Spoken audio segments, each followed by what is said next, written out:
All right, welcome back to the best damn training channel on YouTube. Today's a special day. The very first ever person who's ever come out to Iceland specifically to come to this track and train. Well, not specifically, he came out to run a lot of miles, but I'm gonna act like he came out here for me. Alec Blenis is here. Thank you for coming out to Iceland, by the way. Of course, dude. Thanks for having me. And we're gonna get a sprint session in and do a little bit of lifting today. So as you guys know, we're on the summer speed program. This is week 2, day 1, which means we're gonna be doing some acceleration work. We're gonna be doing some broad jumps, and then we'll finish off a little bit of light, easy lifting to end the day today. So we've gone through a lot of our warm-up stuff. You guys have seen that 100 times on this channel already. I'll throw some clips in there of the warm-ups that we did. But now we're getting into our last kind of prep before we get into our first working piece today. We're gonna do some hard acceleration steps. So we'll start off with like 2 hard steps. We'll go to 4 hard steps. And then we'll go into 6 hard steps, which should end up taking us out to close to about 10 meters. And then we're gonna set up that hurdle again. And we're gonna do that broad jump over the hurdle. We'll do probably 10 to 12 reps on that. And then we'll load up the sled, start hitting some sled sprints and get after it today. So here we go. Also, real quick, this is gonna be a little bit tricky setup because we got 2 cameras and we got 2 sets of mics. So not only are you guys gonna see my YouTube channel, also go check out Alec's YouTube channel as well, and you'll get the Alec version of today's training session versus my version of it. You'll get to see the version of someone struggling to keep up. All right, so for the first one, however you wanna start with your feet, left foot forward, right foot forward, doesn't matter. All I'm looking for is just 2 hard steps, projecting yourself out towards the cone. So it's like 2 hard, jog it out. We'll walk back, we'll do 4 hard, jog it out, we'll walk back, we'll do 6, and then by the time we get to 6 hard steps, you should be close to that 10-meter mark, which is a good place to start off, and then we'll set up for the seated broad jump variation. When you're doing these hard steps, are you thinking like the focus is force into the ground? Is it for distance? Is it for speed, as if we were starting a sprint? Like, what's your main cue or intent with it? So we're always looking for speed because we are sprinting. The problem with the acceleration part is you can be too fast here. Like, you want your feet to be on the ground to be able to push yourself horizontally as quickly as you can. So we're talking about like projection. Like, I'm trying to get myself out in this direction as quickly as I can.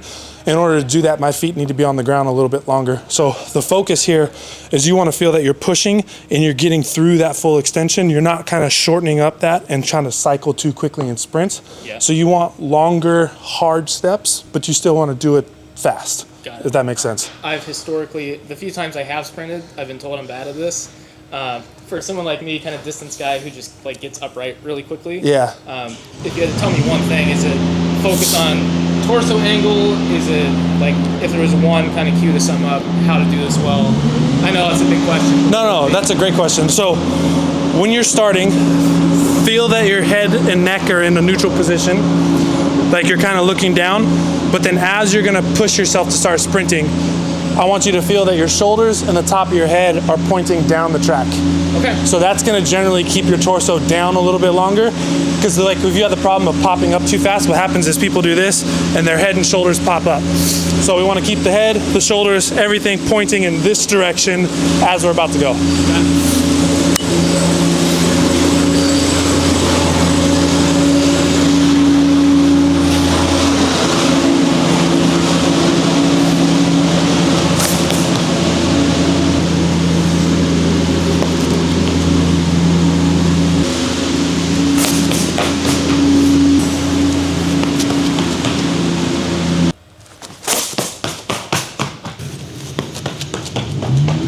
All right, so we're gonna go seated broad jump.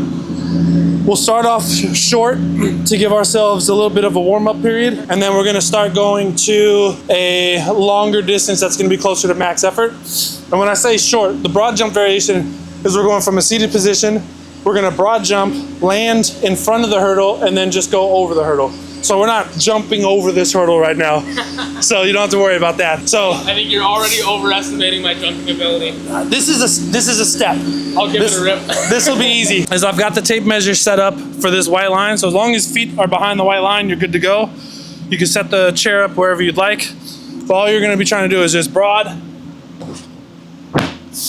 then we're going over the hurdle. So right now, the hurdle is set 76 centimeters, and the vertical is 2 meters from the white line. Yeah, that was perfect. So we'll just start doing some jumps. Also, apologize for the background noise. They are cleaning the turf surface right now. So all the residual nonsense in the background, you'll have to blame them, not us.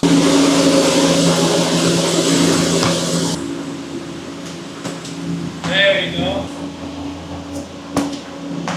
Hey! Jumping like a meter and a half up. All right, 3 meters, 50 from the white line to the vertical points on the hurdle there.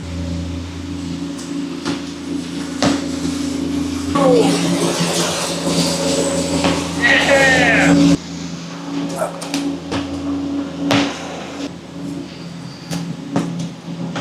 Money. All right, we're at 4.3 meters right here.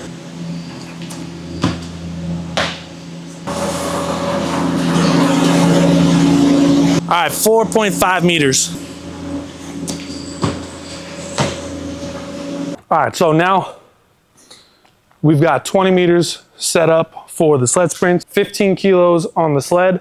20 meters is gonna be from this red cone down to the last red cone there. We'll do 1 rep on the 20 with the sled, take a couple minute break.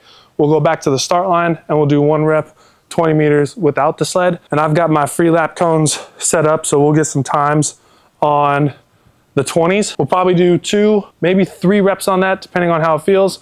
And then we're gonna end with just 2 to 3 full-blown 30-meter sprints, which will be from the start line down to the last cone there.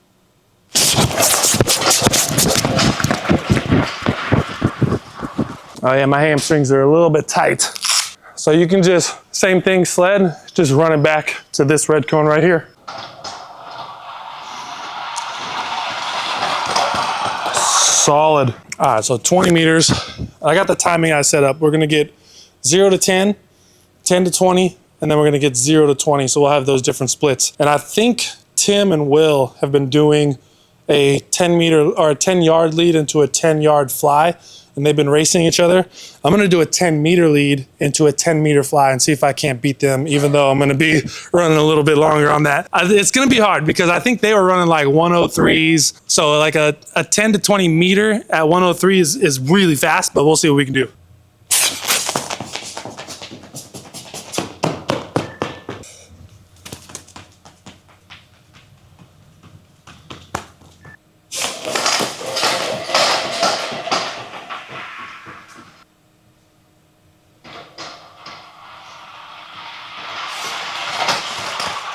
All right, so Alec is officially faster than I am. So my first 20 I did there ended up being a 17.4.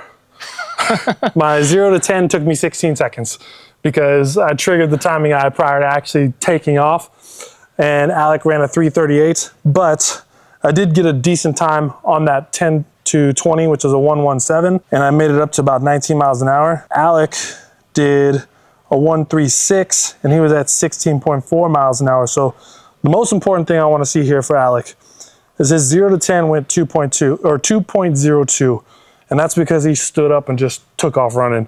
So the same thing that I said when we were doing the kind of 2, 4, 6 hard steps, keep the shoulders and the head pointing the direction that you want to go for at least the first 3 to 4 hard steps, and you should see that 2:02 go down.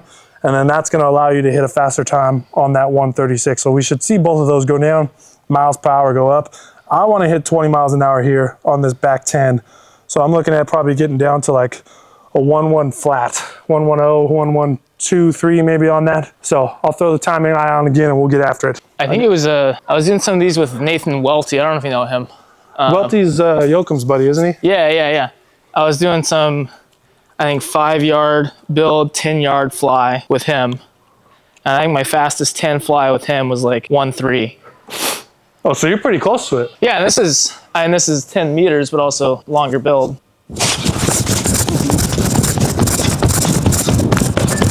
That was 3 seconds. 1:81, 1:19.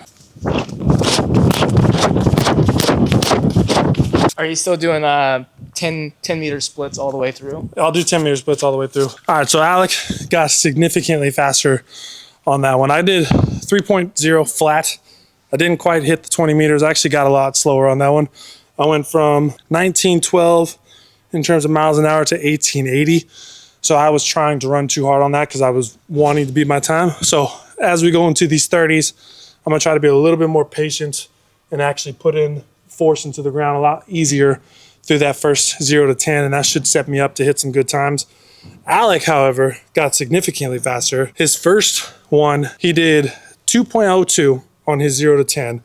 And his second one, he did 187 on a 0 to 10. So head down, shoulders down. That was a great cue. And then on his flying 10 from the 10 to 20 meter, he did a 136 on the first one, 135. So overall, Alec got better again. He's sprinting a lot better than I am today. But we're gonna end the day with 2 to 3 30s. And we'll judge that based off of how it feels. We'll do at least 2. If I'm getting competitive, then I'll probably send it for a 3rd. I went into today thinking I was going to get completely buried by you. That definitely happened on the jumps, but I feel like I'm at least close enough. I don't feel too bad about myself in the sprints. No, the short sprints and stuff, those percentages, let's say I'm running 3 flat, you're running a 322. It's not a huge difference in the shorter ranges. You'll see that, like if we were racing over the course of 60 meters or 100, you'll see that 0.22 difference kind of get exaggerated as the track goes down, because the more speed you can carry through that first 20, 30 meters, it just compounds as you get down the track. But like, even if like I was running or racing against some of like the world's elite 100-meter sprinters from 0 to 10, 10 to 20, you'd probably see a 0.2 difference, maybe a 0.3 difference, which doesn't seem like a lot of time. Yeah. But in track and field, like that 0.3 here could end up being 1 second down there. Just depends on where it's at. But I actually am pretty impressed with these numbers here, especially the 187 on that first 10. That's fine. I impressed Blaine. I can go home. That's the 187, 0 to 10 is a great number to have there. All right, so we're about to rip some sprints here. Last thing we're gonna do is probably gonna be the end of the talking for the track session until we get to the weight room. We got 0 to 10, 10 to 20, 20 to 30. We'll get all those splits. We're also gonna get our 0 to 30 meter times here. We're gonna do 2 reps, maybe 3, and then you'll see us in the weight room coming up after this.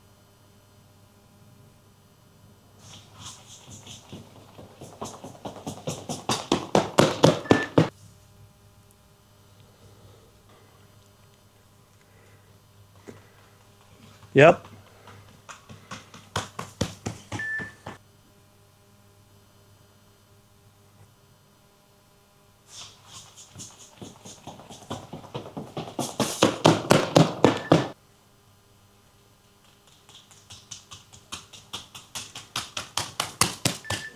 Shirt comes off. Oh yeah. Let's go.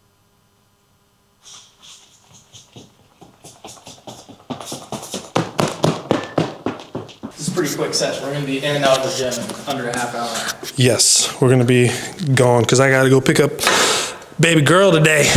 Abbreviated session today. We're gonna do, obviously I've got multiple mics because I have my YouTube channel and I have Alec's YouTube channel. I feel like I'm gonna have to go back and forth between both. But we're gonna do 3 sets, our original plan was 3 sets of 8. On the trap bar, we're gonna do 2, and then we're gonna do 2 sets of 8 on the hamstrings. I'm probably gonna cut out the dumbbell split squats and the rest of the work for the day because we spent way too much time at the track. And I think 2 sets of trap bars and 2 sets of hamstrings is gonna be more than enough for what I gotta get done today and still feel like we put in some work. I'm double mic'd up on a Monday.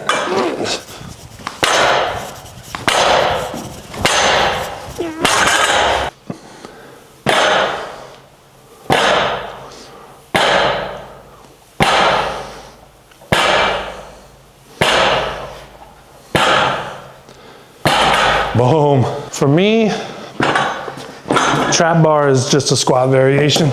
In terms of why I'm using the trap bar today is because with the heavy acceleration on the track, a lot of volume on there, trap bar is a good complement to it because it's gonna keep you in shorter ranges of motion. Like we're not going ass to grass like we would on like a back squat or a front squat. Yeah.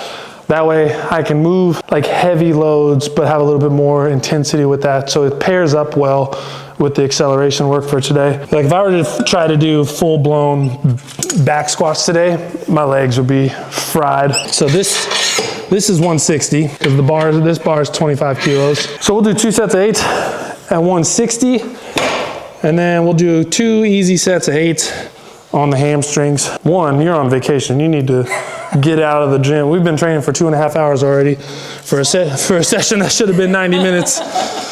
Got plenty of daylight left. Oh man, you got until tomorrow.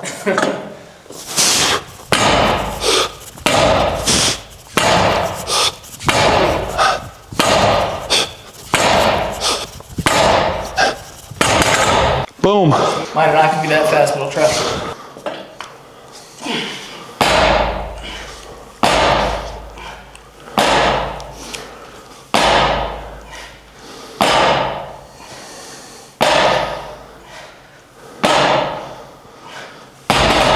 Easy. Oh, at least I got it. No, not too bad at all. So obviously we're on a time crunch in the gym today compared to normal, but you're usually pretty efficient with your lifts, right? Yeah. Not a ton of volume. No. I'll usually, like, exercise-wise, I'll program about 4 on average. 4 different movements. I've got like, I call it like priority, second priority, and then extra. So like priority for me is like, what's my main movement that I want to do? Second priority is going to be like, what's the next best thing for me to do in order to get a balanced workout. And if I'm crunched for time, I'll do those 2 things. So like trap bar, RDLs, that's good for me. Like dumbbell squats is extra. Yeah. So if I could get my dumbbell split squats in, that's great. But if I don't have time to do it, it's not gonna make or break. So as long as I get the priority done with that. So as I'm programming a weightlifting session, I'll have like my priority 1, my priority 2, and then it's like, all right, what will be the extra that still complements the day and it complements the week? And if I can't get those extras in, then it's also easy to take that extra from one day and put it on another if I have more time here or there. But if I absolutely miss it, then it's not going to kill me at all. So I'm still getting my main work done, which is fine. And my main movements are generally like higher loaded, like compound lifting, back squat, front squat, trap bar. I could be doing cleans, snatches, whatever it is. My second priority is usually some variation of like, try to do a multi-joint, but it's not always multi-joint. So like RDL is a great variation for a hamstring where I can still get a lot of bang for my buck versus, let's say, like the dumbbell split squat, or if I'm doing step ups or something like those would be for me like just icing on the cake if I can get those done that day.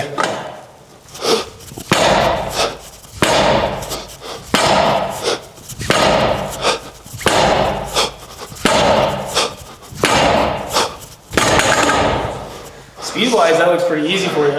Obviously, you could lift more. You won't go later than max. But is this intentionally lower intensity, or are you going max intent, like max speed? What's your thought with the load selection? I'm keeping it lighter to get a little bit more volume in, but I'm choosing a variation that allows me to still move quickly. Like, even if I was doing, let's say 65% on a back squat, because of the range of motion, I'm not moving it as quickly. Yeah. So I chose something that's loadable, mimics, I hate to compare sprinting into lifting, but if we just look at joint angles, trap bar deadlift is very complementary to the same type of joint angles you'll see in acceleration, which today's focus was acceleration. So being at like just above those 90 degrees is like the same position, like my front leg's gonna be just above 90 degrees. So we're working similar joint angles in terms of producing force, but I still want this to move quickly. Like I don't want to grind through this right now. So do you have any grinding reps in the program at all, or are you pretty much always moving fast? I mean, later at the end of the week, I'm doing sets of 8 on back squat, and those are going to get pretty grindy. Like even at lower volume, like 8s at 75% is pretty grindy. So that'll be my grindy like strength day. This is going to be more move some weight, feel good. Like if we want to put this in like power development type stuff, this would be like GPP for power. Yeah. Something we can do a lot of reps on, but still move quickly. We're not quite getting grindy for me, but we're getting closer. This is the last set anyways. That's why 2 sets is great. Yeah.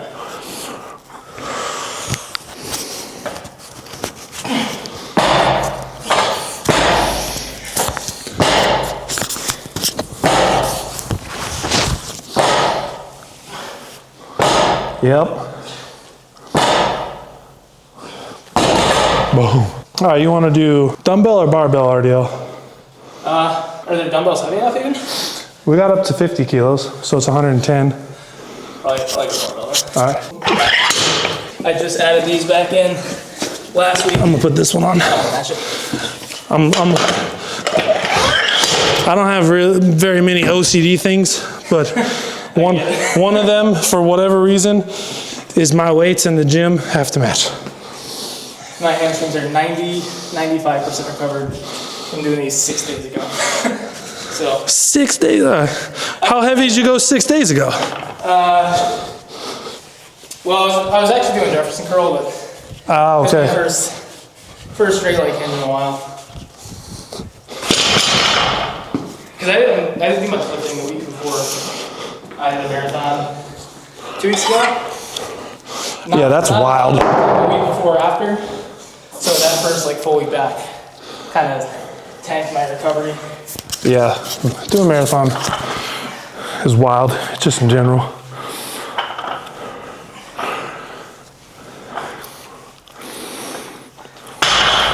So obviously your people on your channel know, but for the people on my channel who don't know, what's this race you're doing this weekend?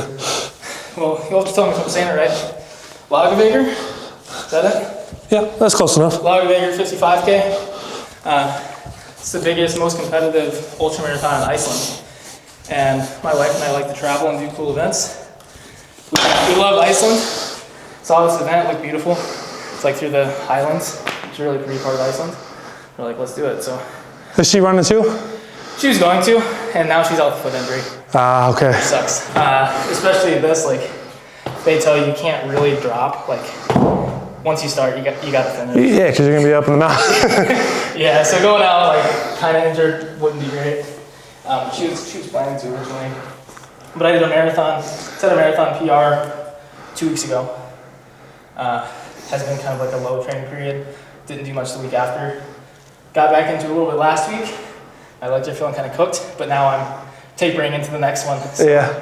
This 3 week period between has not been super productive, but it's been fun to hit a PR, and I'll be doing a cool race in Iceland. The real reason I'm here is to train with you. That was just... That's the only reason I came to Iceland. The race is extra credit.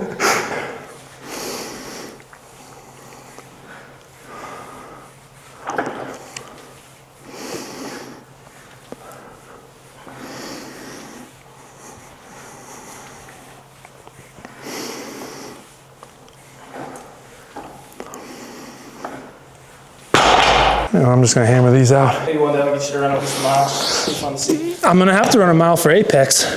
Oh, yeah? I did my best mile ever was 5:15. And the funny thing is I never trained for the mile. Dude, people joke. I think this is what gets me with... I see people on Instagram and stuff talking about how a sprinter couldn't run a good mile. I'm like, no, they're not gonna run an elite mile. But any sprinter worth their salt is going to run a decent mile compared to your average person off the street. 100%. I've actually had this conversation a couple times where somebody would ask me they want to start sprinting, but they want to get better at running long distance as well, and they don't know where to start. And they're not untrained people, but they haven't trained for a long time. And I've always tell them, be like, look, if you were to go out and run a mile right now and run a 100-meter dash, both times are going to be terrible. But if you trained at getting better at the 100-meter dash, you're probably also going to train, or you're also going to get better at your mile. Just because the amount of volume and the amount of running that you're going to do is more than what you've been doing previously. Yeah. And it might be easier to start off by doing 10 sets of 10 one day, and then you're doing sets of 15 meters a couple weeks later, then going out and trying to run laps around a track, and it might actually be more fun. But it depends on the person that you are. But it's you can train for either or if you haven't been training for either of them, and you're probably going to improve both. It's just going to depend on which variation do you want to choose to do first. Well, for someone like that, even just going out and doing anything. A couple laps as a warm up and then sprint you're doing both right there. Yeah.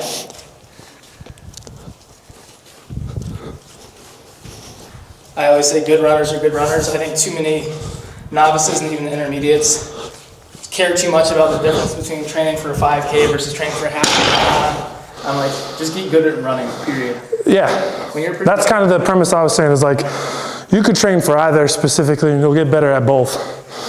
But if you want to become like closer to high level in either, you'll need to get more specific. But it's not necessarily an either or situation. It's like, just choose the one that you think is going to be more fun, or the one that you're going to enjoy more, the one that you can stick with, and both of them will probably improve. I don't think most people realize how similar, especially at a high level, like training for the mile versus training for a marathon, how much overlap there is. Oh, yeah. Like the training is almost the same. The main difference is, as a beginner, you're more limited just by your ability to cover the distance. Yep. You know, so with a marathon, you got to get the miles in, but once you've been running a little bit, training for a mile versus a marathon, it all starts to look pretty similar. I gave that example on my story. Mo Farah, one of the best marathon runners of all time. Yep.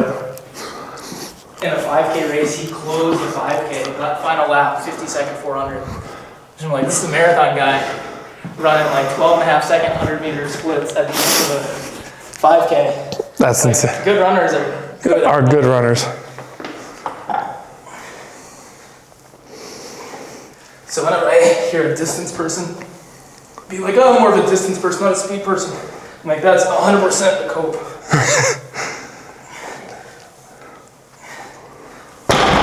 I think that's it for me today. Easy work. Very easy work. 2 cameras, 2 mics, 1 outro. Appreciate y'all for watching. Alec, thank you for coming out, man. Thank you, man. It's been incredible to have you here. The fact that you're out here in Iceland and got to train here, I've had a lot of requests for people like, oh, you should train with this person, you should train with that person. I'm like, I'm on an island in the middle of nowhere, literally, and it's not easy for people to get to and from. So it was amazing to have someone to train with, because I normally train alone, but obviously you're well known in the space, people know who you are. If you don't know who Alec is, I'll link his video or his YouTube channel down below. But I appreciate y'all for watching. Make sure to like, make sure to subscribe, and I'll catch y'all on the next one. Thank you, man. Appreciate it.